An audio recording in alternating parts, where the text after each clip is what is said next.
buenas tardes a todos. Gracias al Club de Suscriptores El Tiempo por esta invitación tan espectacular y a Divinamente Speakers por hacerla realidad. Yo soy Evelyn Gobert, soy colombiana, soy una mujer común y corriente y hoy estoy aquí para mostrarles una mirada diferente al manejo de crisis y al manejo de situaciones difíciles que todos pasamos en la vida. Soy la creadora del programa de apoyo en duelo Superando lo Insuperable, que tiene una metodología que se llama Yo Pienso al Revés. Así que bienvenidos todos hoy a pensar al revés en medio del dolor. Y todo arranca con una historia de vida. Todos tenemos una historia de vida que cargamos y todos arrancamos ahí con una historia.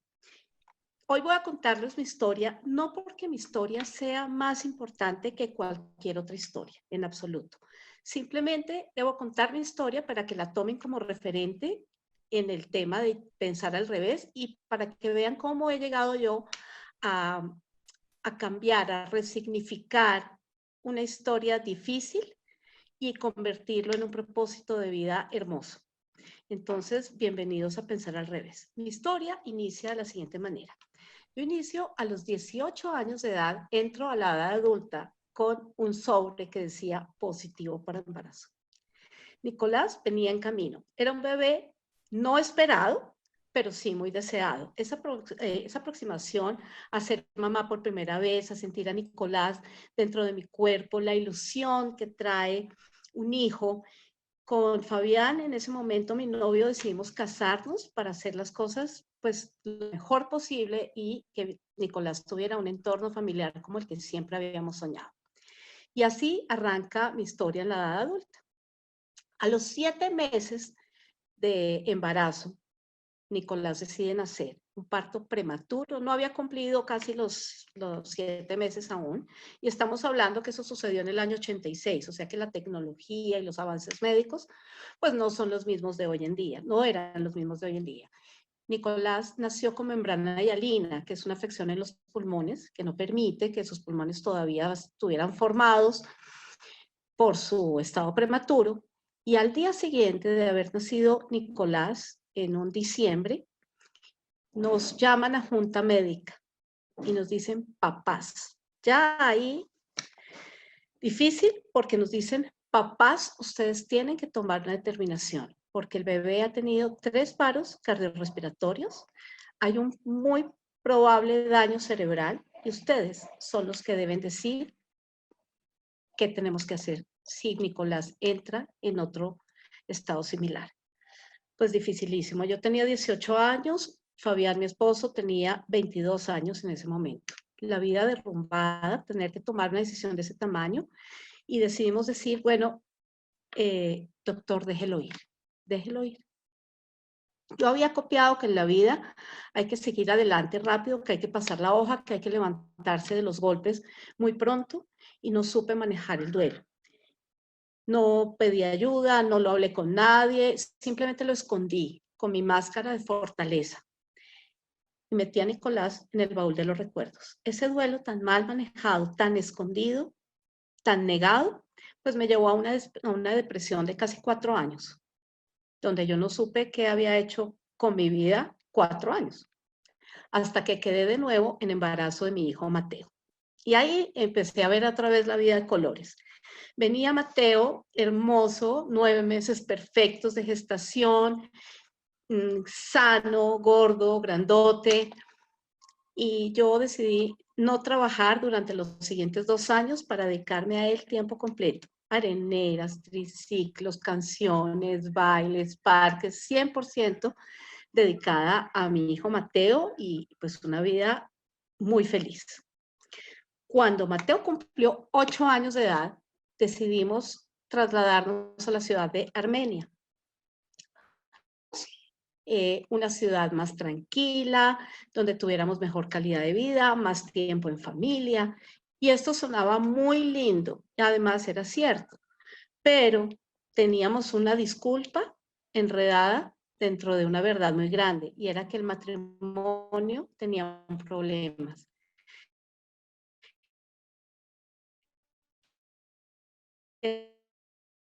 hecho con la crisis de Nicolás? Huir.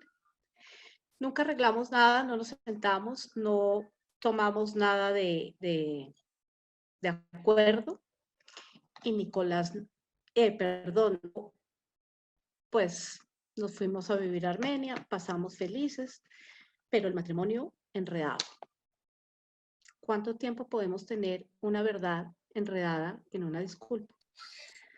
Allá en Armenia, un año después de llegar, terremoto, terremoto de Armenia. Esto era increíble. ¿Cómo así que nosotros nos vamos a vivir a Armenia y el terremoto nos cogía? Vimos a gente correr buscando a sus seres queridos. Vimos el dolor de frente y vimos la muerte de frente de nuevo. Pero también valoramos mucho el estar en familia y el estar juntos. Al año de este terremoto, con la reconstrucción de la ciudad, empieza a reconstruirse también mi cuerpo, como un milagro, porque los médicos habían dicho que era imposible que yo quedara en embarazo de nuevo. Y pues, oh sorpresa, quedó en embarazo de mi niña, de mi princesa, de mi milagro. Y nace Alejandra, una hermosa cuyabrita que nos hizo la vida absolutamente feliz. Pero al año de haber nacido Alejandra, decidimos regresar a Bogotá. Otra vez habían salido a flote esos problemas sin solucionar. Desafortunadamente creemos que podemos esconder la vida y no es cierto. Todo lo que no solucionamos en algún momento vuelve a salir, no importa cuánto tiempo pase. Y nosotros de nuevo huyendo a Bogotá con los problemas dentro de la maleta. Y así duramos 25 años. 25 años escondiendo una disculpa detrás de una verdad. A los 25 años, ya en este momento Alejandra tenía 10 años y Mateo ya tenía 21 años, decidimos separarnos porque el matrimonio y la relación se nos había salido de las manos. Y es un dolor muy grande, es un duelo muy profundo el que genera una separación, porque uno invierte absolutamente toda la ilusión y todos los recursos que tiene para hacerlo posible. Fue muy difícil. Yo me di cuenta que yo no había dependido económicamente de mi esposo porque trabajé, pero sí dependía emocionalmente de él. Y esto me costaba un trabajo porque desde la decisión más pequeña hasta la más grande era un lío para mí. Decidir desde qué pan comprar a mi casa ya me aguaba el ojo y me hacía poner en modo crisis. No sabía quién era yo, no me entendía. Empecé a vivir a partir de la rabia, de la frustración, de la culpa, hasta que me di cuenta que no podía seguir así porque esas emociones estaban impactándome de manera negativa, estaban haciéndome una peor persona y yo no quería hacer eso. Entonces empecé a mirar a mi esposo, a mirar a Fabián como el hombre que dedicó su juventud y su adultez. Se casó a los 22 años y estaba separándose a los 46 años. Había dedicado toda su vida a nosotros, había hecho todo el esfuerzo inmenso para que no nos faltara nada y lo había logrado con creces. Entonces, realmente podía ver a Fabián ahora a través de la gratitud. Independientemente de si la relación no había funcionado, yo también tenía responsabilidad de ello. Y la vida cambia cuando cogemos la responsabilidad de los actos nuestros también entre las manos, porque es ahí donde se convierten en aprendizaje. Cuento esto y vivir así porque manejar las emociones y mirarlas desde el lado contrario, pues fue lo mejor que pude haber hecho en la vida, porque después iba a necesitar muchísimo de Fabián y él de mí, ya no como pareja, con un vínculo aún más importante y más estrecho. Porque al año de habernos separado, nuestra chiquita Alejandra enferma. Dice que siente dolor de estómago, que no quiere ir al colegio, y esto pues ya era un síntoma bastante alarmista para nosotros porque a ella le encantaba ir al colegio. Decidimos llevarla al médico y el médico diagnostica gastritis. Ok, tenía sentido de alguna manera, pero nunca hizo un examen clínico para determinar si realmente era una gastritis o no. Alejandra al día siguiente, esto ya era un sábado, Alejandra no mejoró. Entonces llegó el domingo, muy temprano en la mañana decidimos ir de nuevo a urgencias. Un segundo médico la vio y también sin hacer ningún examen clínico, determina que efectivamente es una gastritis y confirma el diagnóstico. Vamos con Alejandra a la casa y en la tarde Alejandra empeora terriblemente. Empieza a hablar incoherencias, está muy somnolienta, así que decidimos correr otra vez a la clínica con ella. Está pidiendo por favor auxilio de alguien que mirara a nuestra hija. La atiende un tercer doctor, hace exámenes de laboratorio y descubre que lo que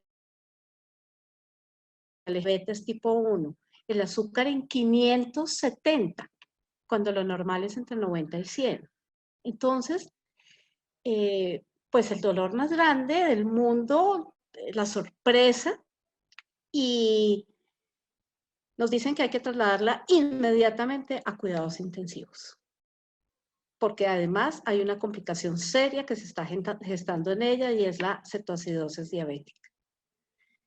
Pues sentimos que la vida se nos había detenido. Yo recuerdo llorar en ese momento y Alejandra preguntarme por qué lloras. Y esas palabras todavía me cimbronean porque es muy duro sentirte tan impotente con tu hijo al frente, saber sin poder hacer absolutamente nada. En ese momento uno quisiera entregar la vida de uno por la de ellos, pero ese canje no es posible.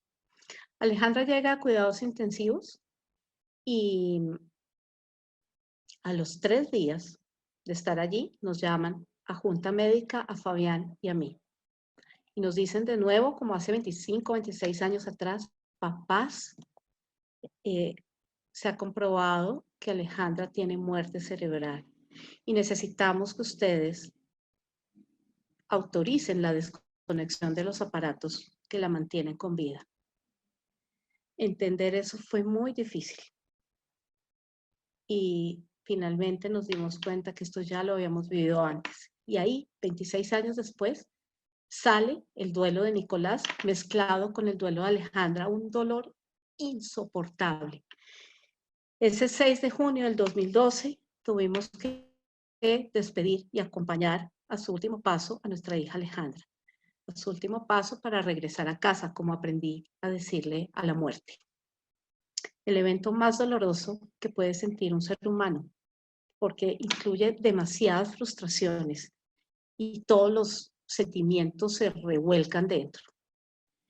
Apenas empezábamos a aprender a intentar vivir sin Alejandra en medio de un dolor espantoso, mucha incertidumbre, mucho miedo, cuando un año después de haber despedido a Alejandra, Mateo enferma.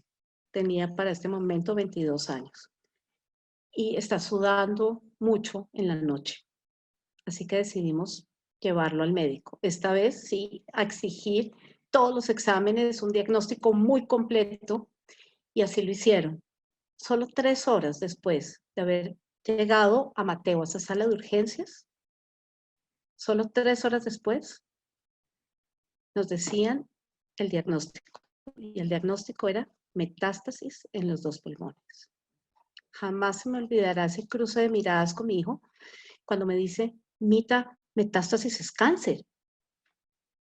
Yo con el corazón en la mano, diciéndole sí, hijo, metástasis en cáncer, pero concentrémonos bien en lo que hay que hacer para sacarlo adelante. Quedó hospitalizado ese mismo día para empezar las quimioterapias de urgencia. Y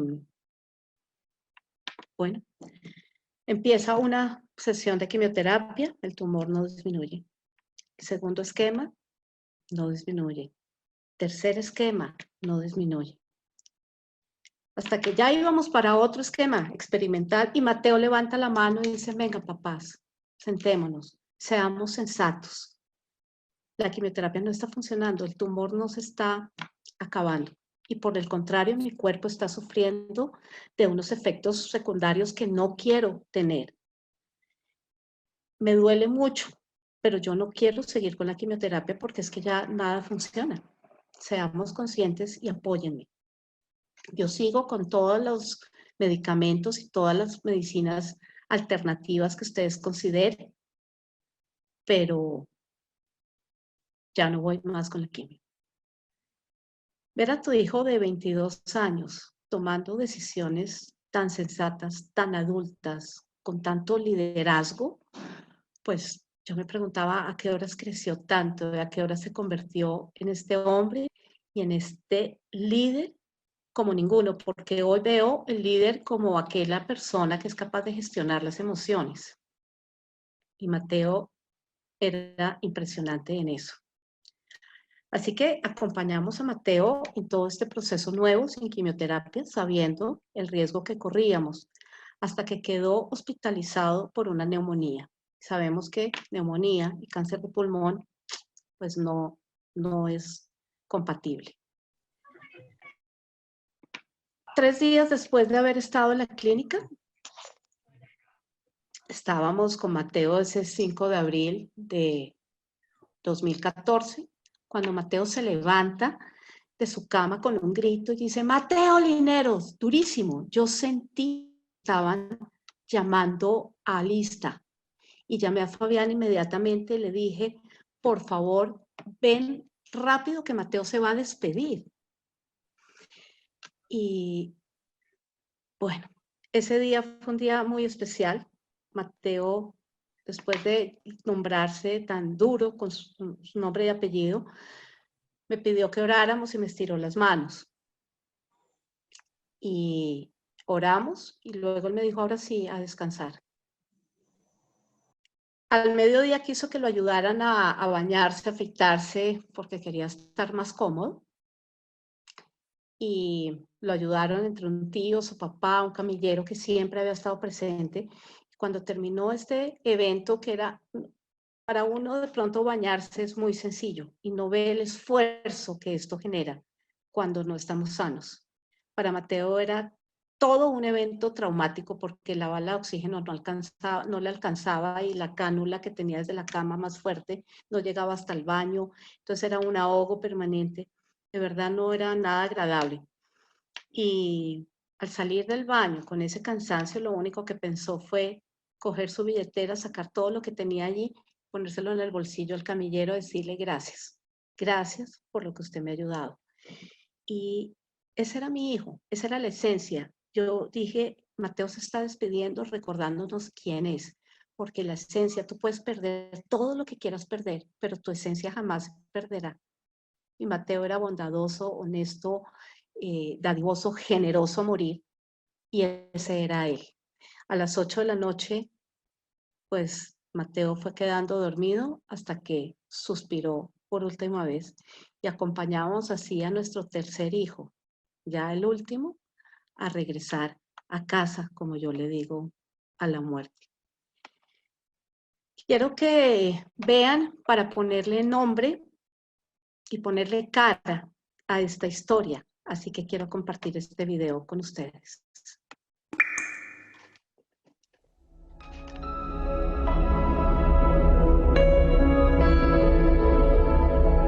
He pasado tantas veces por el valle de la oscuridad y te puedo decir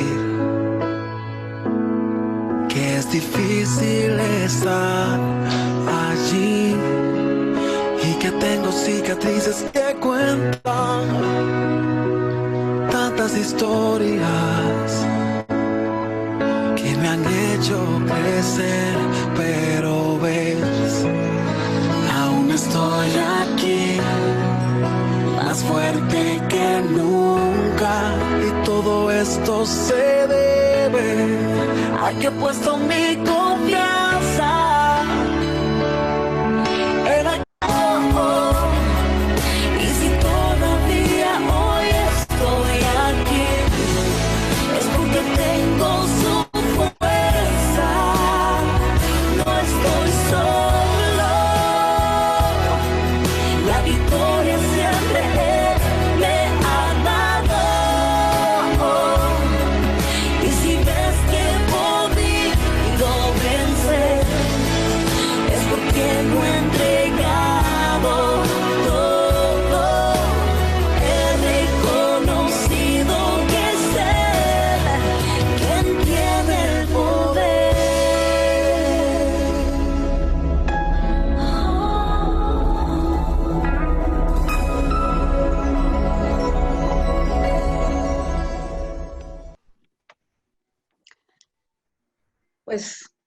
pueden entender cómo queda el corazón de una madre y el corazón de un padre después de un evento de estos.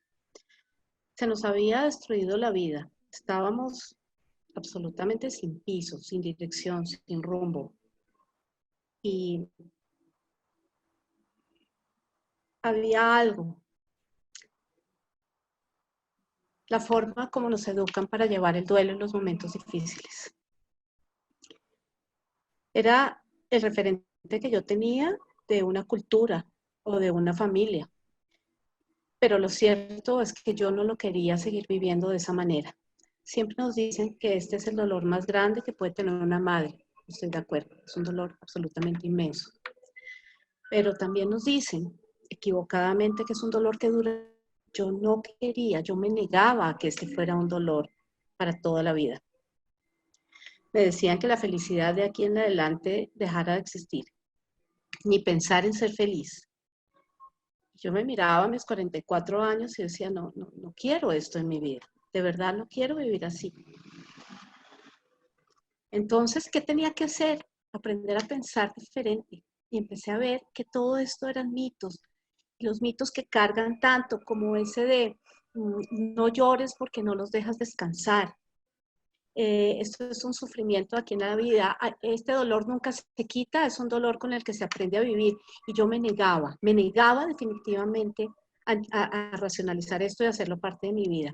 Entonces empecé a ver que podía pensar diferente, que yo podía interpretarlo diferente, porque aprendí que no es lo que pasa en la vida lo que tanto nos hace sufrir, es la manera como lo interpretamos. Entonces, si yo seguía interpretando la muerte como la peor tragedia de la vida, pues iba a sufrir una tragedia toda mi vida. Si yo veía la muerte como un final, pues iba de verdad a destrozarme en el camino. Así que aprendí a ver la muerte no como un fin, sino como un nuevo comienzo, porque desde mi creencia, para mí existe la resurrección y es lo que hace válido toda mi creencia. Entonces, si hay una vida eterna, pues la muerte para mí solamente es el puente que tenemos que cruzar entre esta vida para llegar a la otra. Pero no es la peor tragedia de la vida en mi concepto. Para mí sería peor vivir aquí por siempre. Eso sí sería una tragedia inimaginable, porque en esta vida pasan cosas hermosísimas y tenemos muchas satisfacciones y muchas cosas para ser feliz, pero también sabemos que no es una vida perfecta. Entonces aprendí a reinterpretar cada cosa. Y en esa reinterpretación pude ver que quién estaba mandando a quién. ¿Mis sentimientos y mis emociones estaban controlando mi vida o mi pensamiento podía controlarlo? ¿Era yo controlando mis emociones o mis emociones controlándome a mí? Cuando me di cuenta que por qué había estado tan mal era porque mis emociones, la ausencia de mis hijos, mi tristeza de no tenerlos, obviamente, me estaba controlando y estaba sacando lo peor de mí. Yo podía cambiar eso con la reinterpretación que estaba dando a todos los sucesos. Podía ser yo y mi pensamiento el que empezara a controlar mi vida. Finalmente, la manera como pensamos es la que dirige nuestro rumbo. Así que yo podía controlar mi pensamiento. Y parte importante para controlar este pensamiento fue el sentimiento de gratitud. Para mí la gratitud es la memoria del corazón. La gratitud es el sentimiento por excelencia. En vez de llorar porque mis hijos ya no iban a estar, porque siempre que lloraba me di cuenta que lloraba en futuro, porque no voy a ser abuela, porque no los voy a ver casar, porque no se van a graduar de la universidad o del colegio, porque no van a viajar a cumplir los sueños que tenían, siempre en futuro.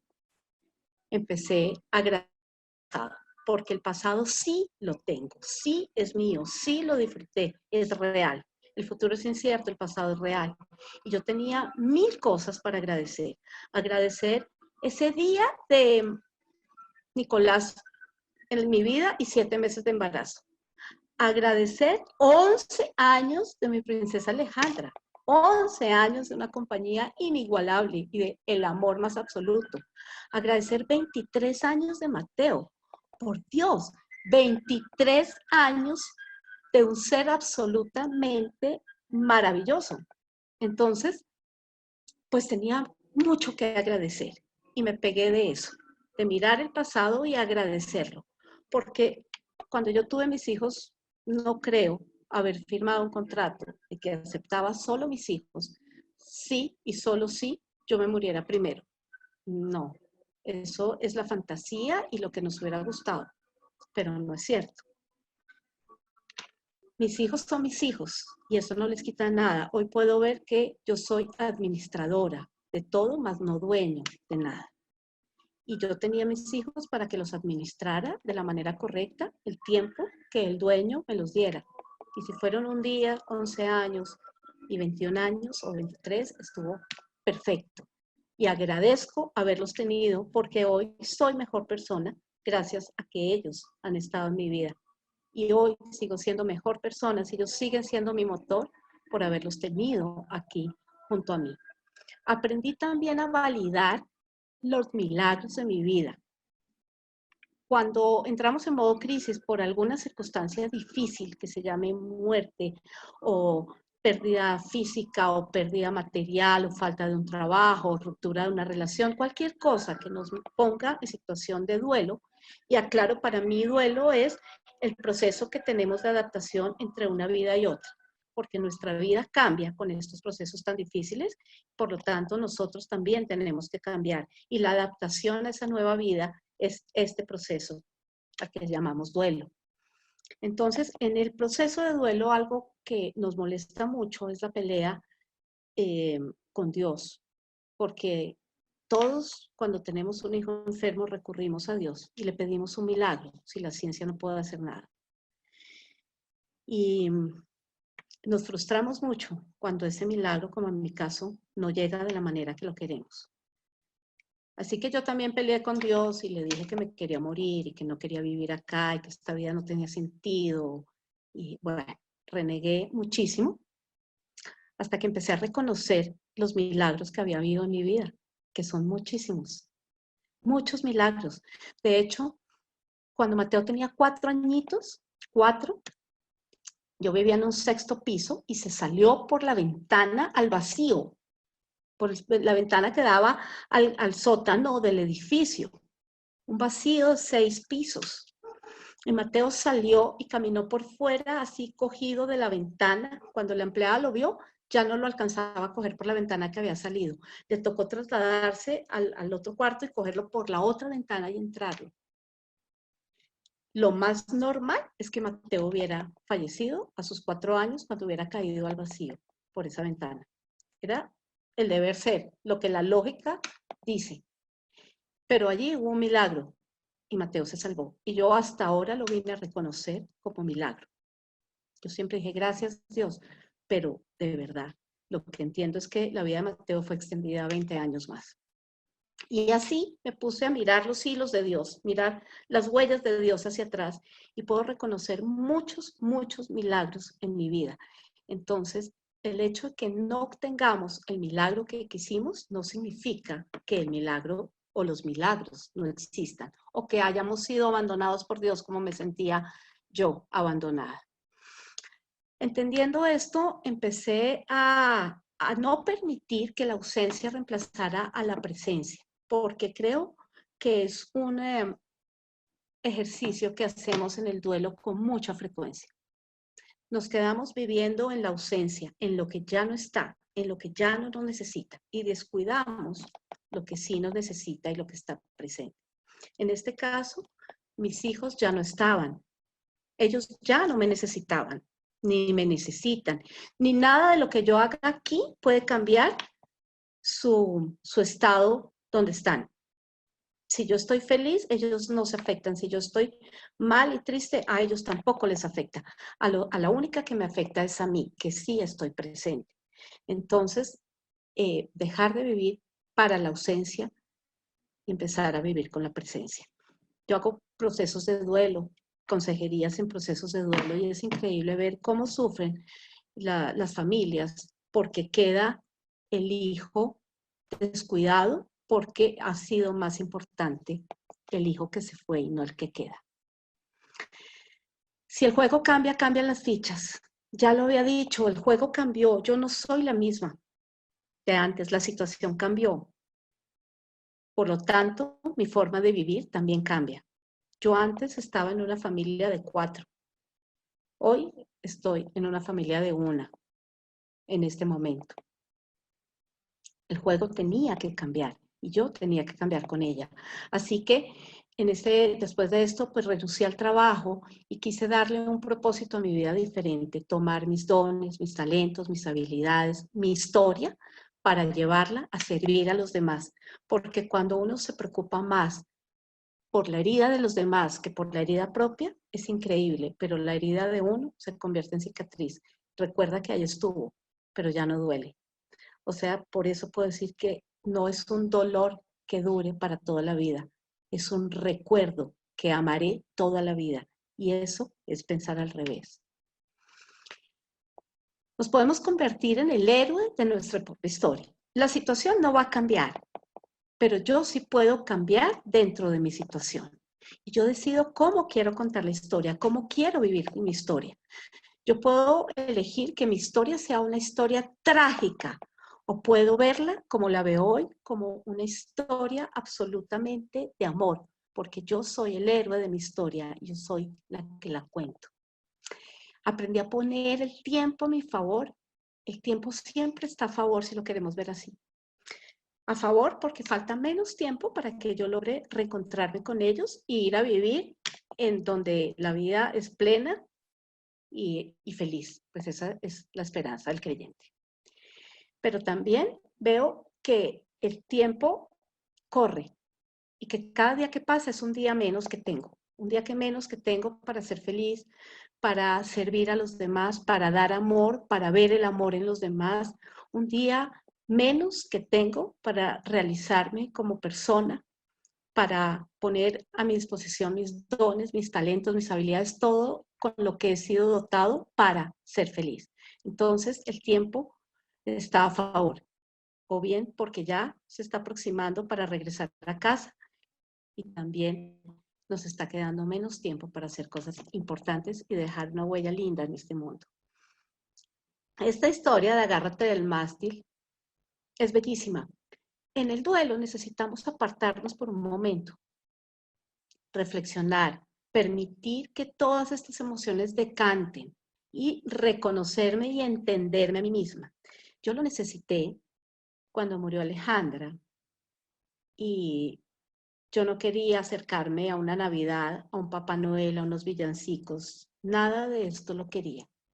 Entonces le pedí a un amigo que me invitara en su velero allá al mar, donde yo no viera nada sino agua. Y él, de manera muy generosa, porque yo le pedía 24 y 31 de diciembre, la respuesta es sí, siempre. Con él entendí que vamos a tener una mano amiga que siempre nos ayude a avanzar, nos dé una mano. Nos fuimos al velero y yo le pedí una instrucción porque nunca me había montado un velero. Entonces él me dijo, mira, lo único que tienes que tener en cuenta es el mástil. Si ves que viene una tormenta, agárrate fuerte al mástil. Por nada del mundo te vayas a botar por la borda, porque te ahogas. Corre al mástil. Si el bote se voltea, te va a dar susto, te va a dar miedo, vas a pensar que te van a faltar las fuerzas, todo. Pero finalmente el mástil lo que hace es devolver al bote en posición inicial. Así que espera que el mástil haga su trabajo. Y por otro lado, el mástil es el que sostiene la vela, y la vela da rumbo y dirección. Entonces, ¿qué es lo que necesitamos? Ponernos en posición inicial, tener un rumbo y tener una dirección. Así que agárrate del mástil. Agarrarnos del mástil es lo único que nos salva de una tormenta. Cuando estamos pasando por un duelo, vienen muchas intervenciones.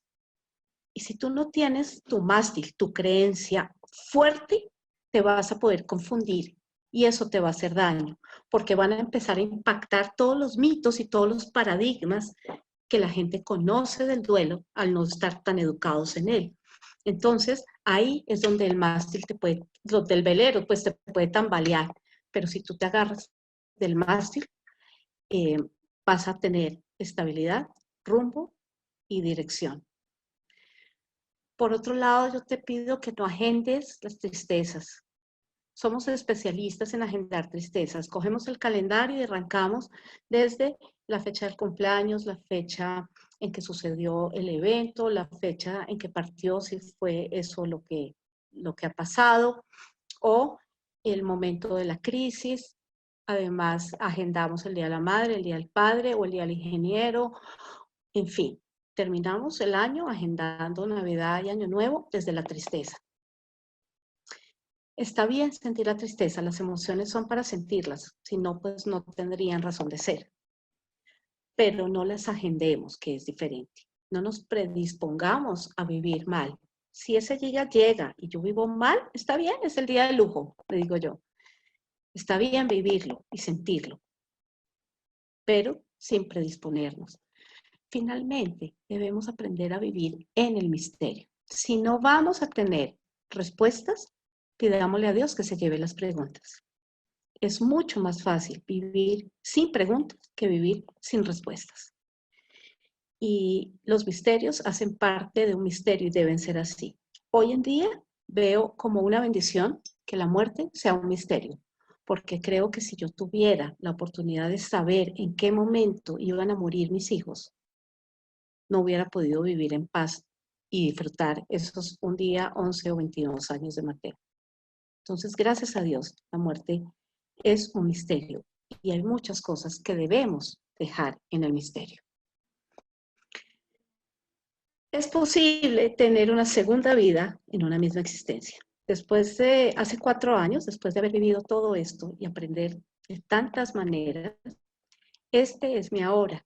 Hace 4 años me casé con un hombre maravilloso, que es un regalo en mi vida, donde me da paz, tranquilidad, compañía, amor todos los días, cada madrugada. Y yo me siento muy feliz de estar con él.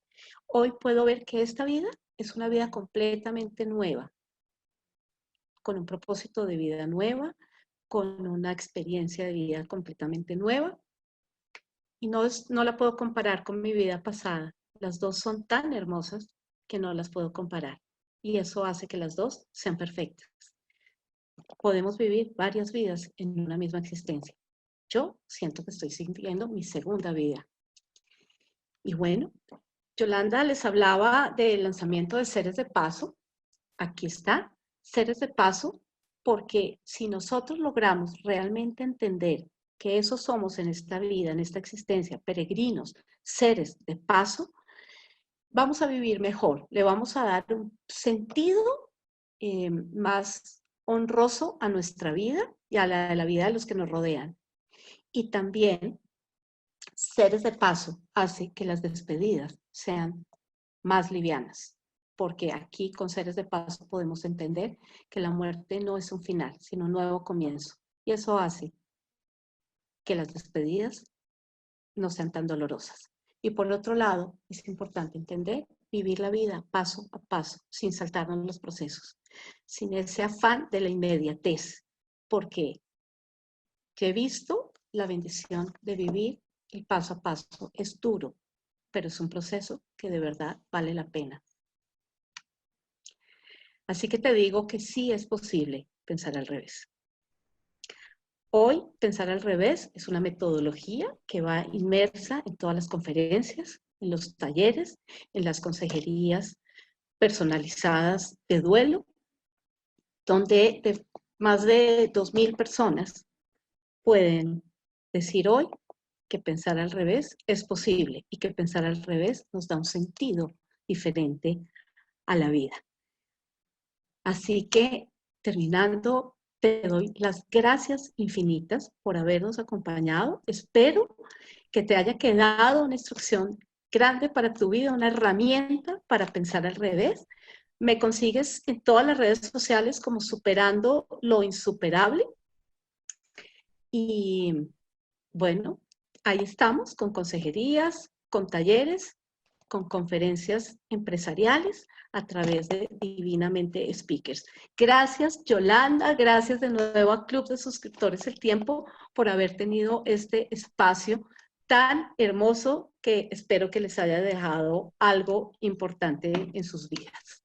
Evelyn, a ti muchas gracias. De verdad que yo aquí escuchando tu historia con el ojo aguado, porque definitivamente siendo uno madre puede de pronto entender un poquito de lo que... Sí. Mil y mil gracias. No sé si los suscriptores tengan alguna pregunta. Aquí hay una pregunta desde Facebook. Joana te pregunta, ¿cómo no dejarnos vencer por la depresión?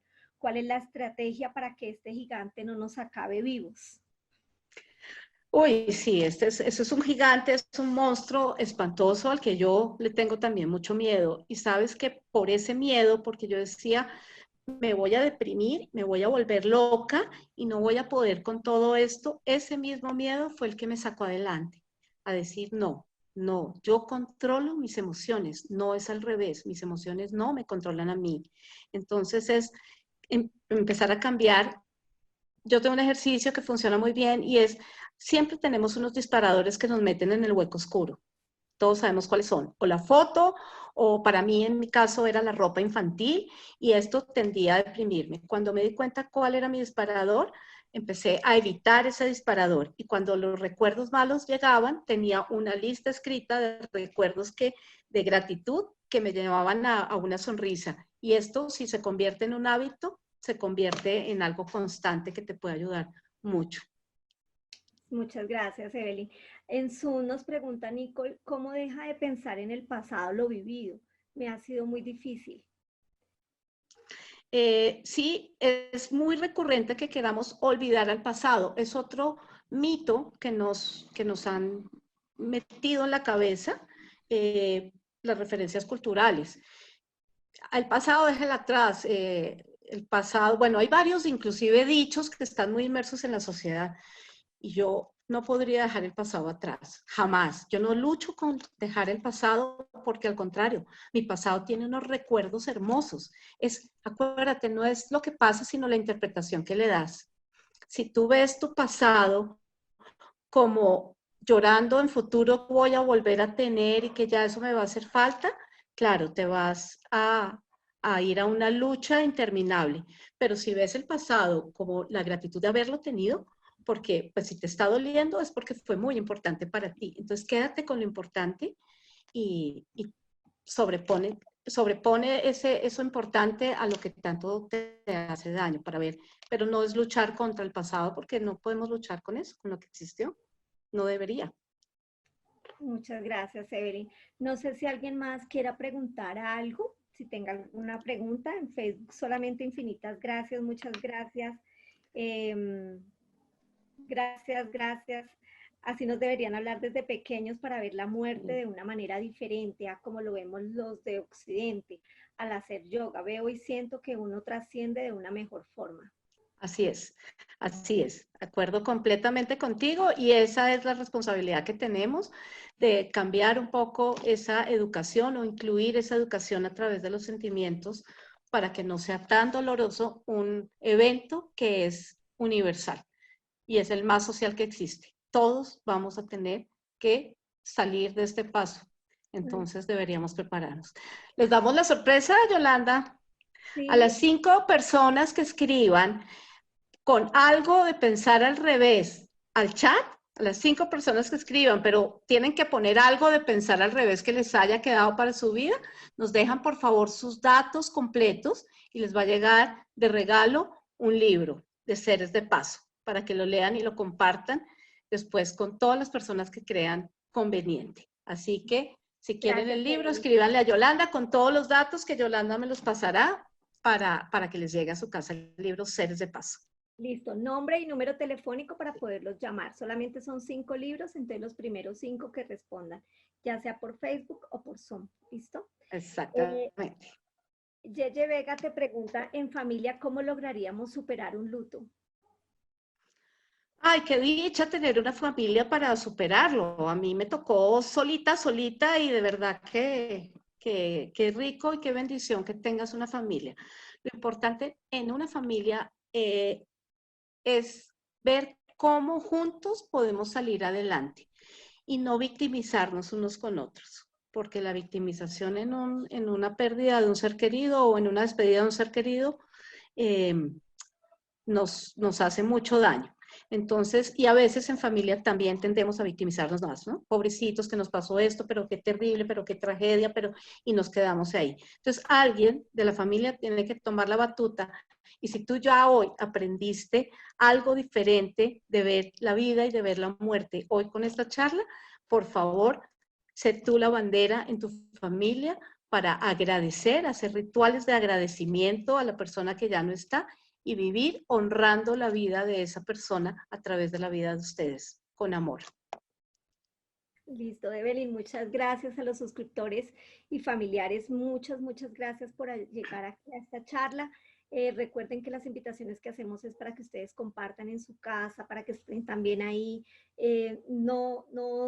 Digamos que ya casi que salimos, pero todavía debemos estar en casita tratando de cuidarnos lo más que podamos. Entonces, estas son charlas que a ustedes les ayuda para ustedes en su vida personal, familiar, para algún compañero, algún amigo, algún familiar que puedan ustedes compartirle. Estas charlas están en Facebook en este momento y después, yo creo que la otra semana van a estar en el canal de YouTube de Vivamos el Tiempo. Pueden acudir a él y compartir estos videos, que bien sea, yo creo que a nadie le sobra y a todos nos hace bien. Muchas gracias, Evelyn. Muchas gracias a Divinamente Speakers por esta charla tan maravillosa. Los invitamos a que sigan conectados a la página del club, www.clubvivamos.com. Esperen nuestras próximas charlas. Este es el mes de amor y amistad y mañana vamos a hablar de parejas. ¿Qué deja el escoger nuestra pareja? También ahí estaremos. Ok. Claro que sí, no me lo pierdo. Listo, Yolanda. Muchas gracias. Y gracias a todos los que estuvieron conectados por abrir hoy su corazón y poner todo el interés para ver y tener una mirada diferente de lo que nunca nos han hablado. Gracias.